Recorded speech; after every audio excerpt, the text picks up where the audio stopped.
Page 120, Dark Eyes. It's another lead sheet. We've had these before. The accompaniment is getting a little more involved because they give some suggestions on the accompaniment on page 121, where you're not just playing whole notes or half notes or quarter notes. Now we're starting to get some different kinds of rhythms and eighth notes going on.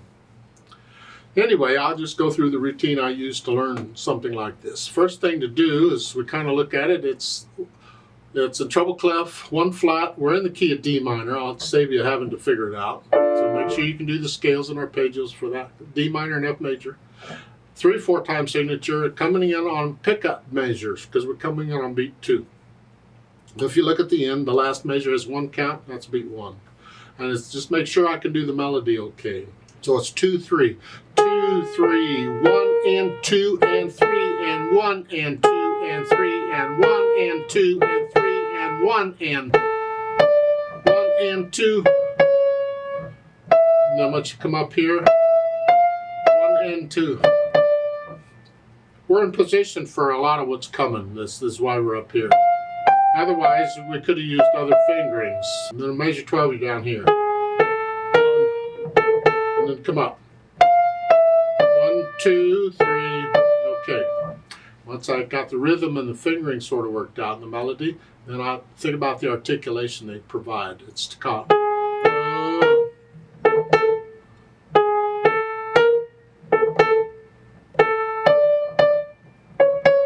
That's important to the nature of the piece. So I put in the articulation, the dynamics, it's sort of soft, kind of mysterious. I measure, 8, you go up. Yeah. You're in it loud.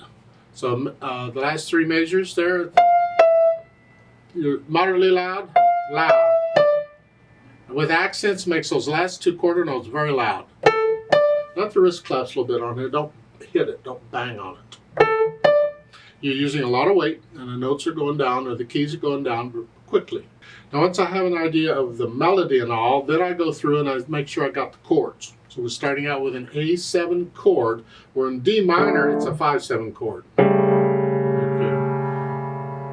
And then measure 3 is a D minor, which is a 1 chord. If you want to go through and put in the Roman numerals under it, so you're getting these, I do that sometimes. And then the 5/7 again, D minor. Measure 9 is the G minor, which is the 4 chord. D minor. And you think, I'm lost on these chords. What are you doing? Remember the primary chords in the key of D minor here. And the A7. If you want, well, just go with an A7 chord, because that's an A chord, and the 7th is added. And remember that we're putting that on the bottom. We're not using that note. That's why it's the 5/7 chord. And then 3 is the D minor chord, and then A7, and then the G minor chord. Well, a G minor chord is that, but we put the D on the bottom, so it's the 4 chord. That's all they are. So once I have an idea what the chords are, then I try to put it together. Now for the pickup measure, there's nothing. There's no chord. There's nothing. They could put an NC there.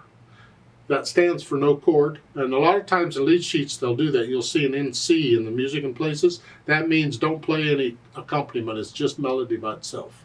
Yeah. And then here, A7. Here. A7.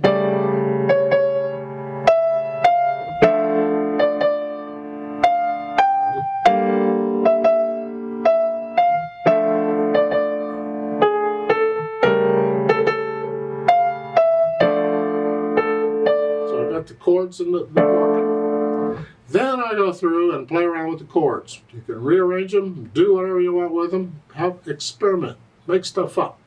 Different patterns of broken chords. What are they? Well, in 3/4 time, you can use, since there's 3 notes in the chord, you can do that.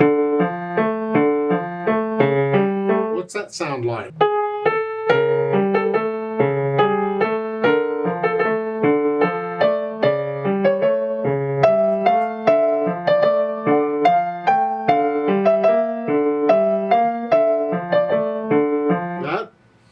Maybe some other pattern. How about this? Oom chuck chuck.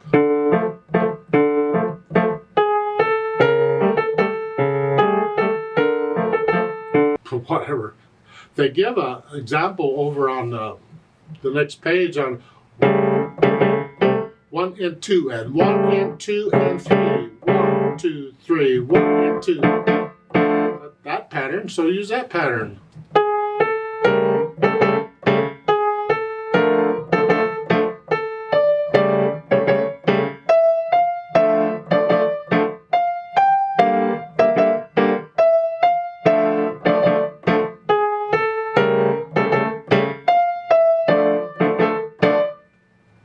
One pattern of doing it, you could break those chords up.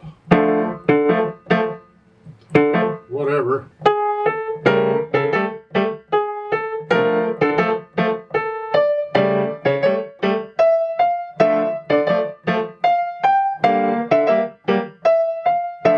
It's entirely up to you and your imagination as to what you want to do. If it sounds okay, close enough. It's not exactly any right and wrong going on here. You just do it. I'm not doing and play with me here because the accompaniment is anything you want it to be, and I trust you can do the melody okay. Let me know if you have any questions.